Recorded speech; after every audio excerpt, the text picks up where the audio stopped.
Not today, you New World Order jackboot thugs.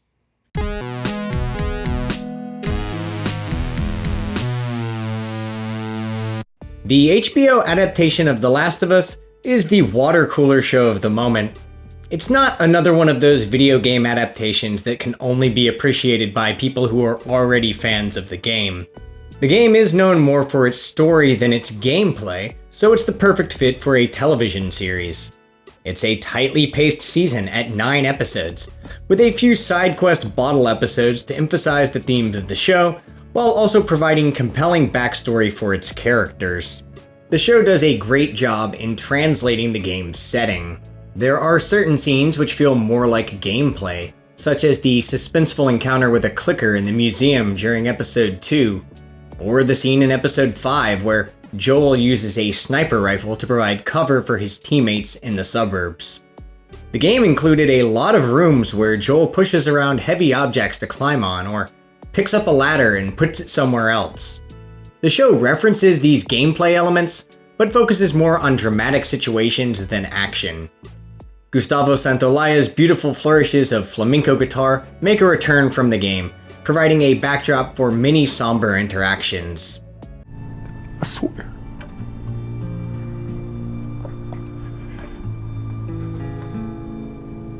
The Last of Us is not a zombie show. It's a post-apocalyptic western. In the world of The Last of Us, the only things that are important to Americans are pills and bullets. Is this really so different from the world we already live in? Even in the game, more time is spent taking down other survivors than battling the infected. The main story arc is one of a journey westward. Joel will teach Ellie about being a contractor and the rules of American football. Each stop along the way, they encounter a different group of survivors who are trying to rebuild society. The Pittsburgh section of the game drags along as Joel and Ellie explore a large bookstore and a hotel. Watching Pedro Pascal kill legions of NPCs in every episode would make his character feel like a villain.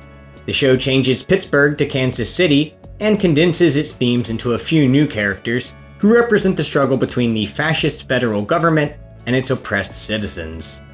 As soon as the rebels rise up to claim the city, they institute their own form of brutal authoritarianism. No, we are not really putting them on trial. When you're done, burn the bodies, it's faster. Though the reason that Joel and Ellie venture west is in search of a cure, The Last of Us is not about the cure.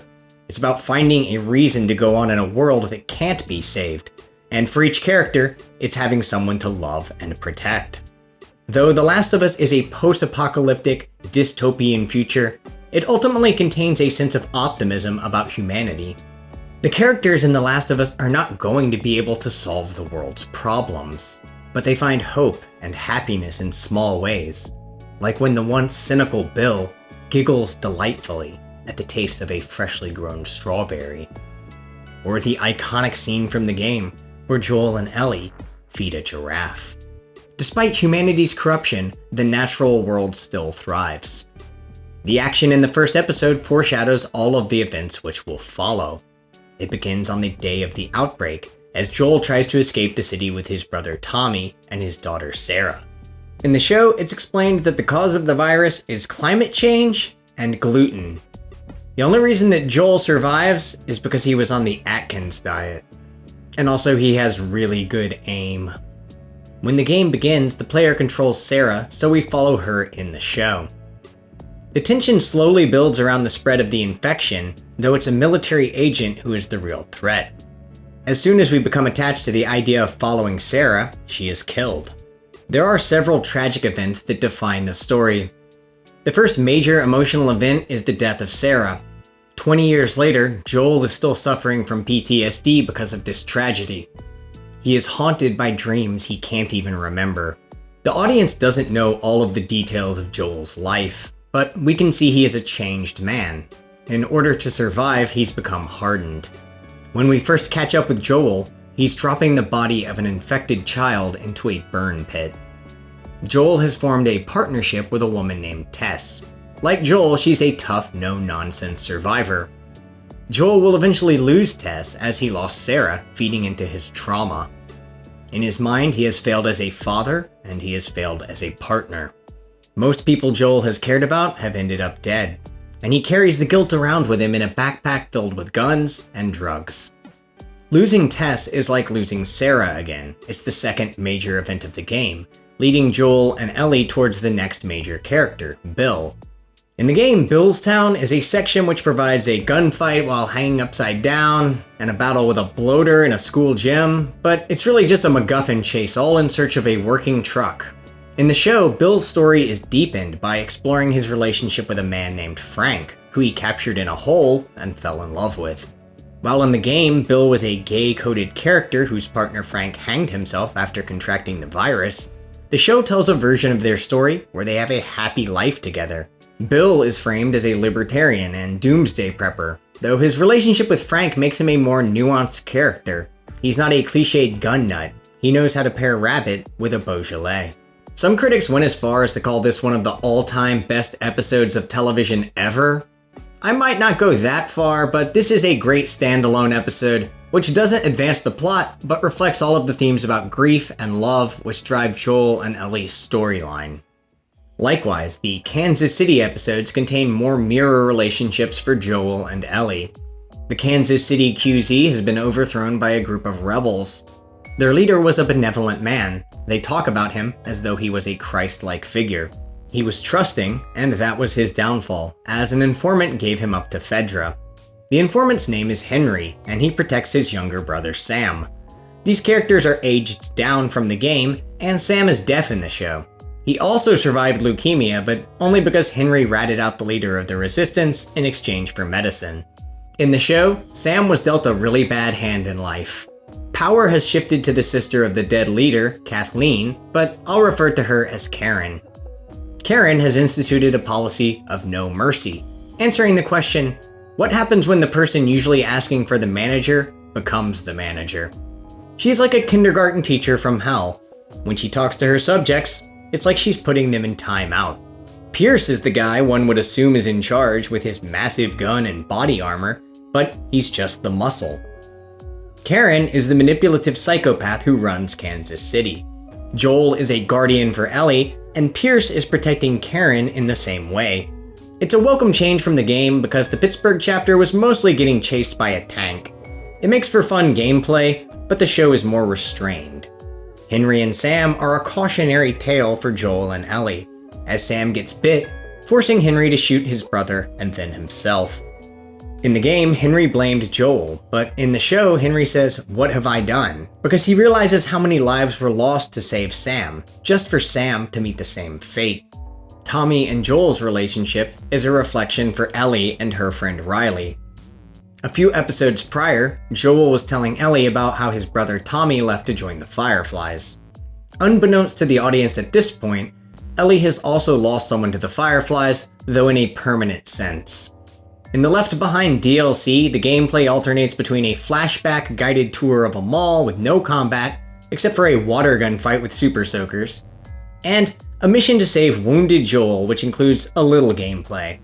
Left Behind works better in the show because it's meant to flesh out Ellie's backstory, showing that she lost someone she loved. This episode runs parallel to the first episode, which established Joel's incident of loss. The night before Riley was supposed to leave for Atlanta, she took Ellie on a date to an abandoned mall. The two opened up about their feelings for one another, but were bitten by an infected soon after. We don't see it happen, but we know that Ellie killed Riley after she turned. As with Bill and Frank, the two stare down death together in a bittersweet episode. Thankfully, they left the part out from the game where Ellie has to find some gas to start a generator, to open a gate, to obtain a med kit. The next episode introduces us to another group of survivors, a religious cult. Their leader, David, claims to be a good man, but he is actually the anti-Joel. He stalks Ellie in a room filled with flames. David is a personification of hatred. Not only is he a cannibal, he's also a child molester. There's a lot of foreshadowing in the dialogue before the reveal that this group has survived by eating the dead. David describes his subordinates as being hungry for justice. He serves dinner to a young girl, neglecting to tell her that she's eating her father. We see a darker side of Joel here too, the lengths that he will go to save Ellie. I'll suspend my disbelief, but I just want to say those antibiotics worked incredibly fast. Also, are you telling me these people have resorted to eating each other to survive and Ellie just stumbles across some wild game? The show concludes in the same way as the game, with Joel confronting a difficult choice concerning the future of humanity. This is actually one of the shortest episodes of the season. The final episode contains one of the show's most video game-esque scenes, where Joel hunts down his enemies montage style until he runs out of bullets and trades in for a new gun. By the final episode, it's clear that Joel has been trapped in a cycle of grief, which he can break free of through his relationship to Ellie.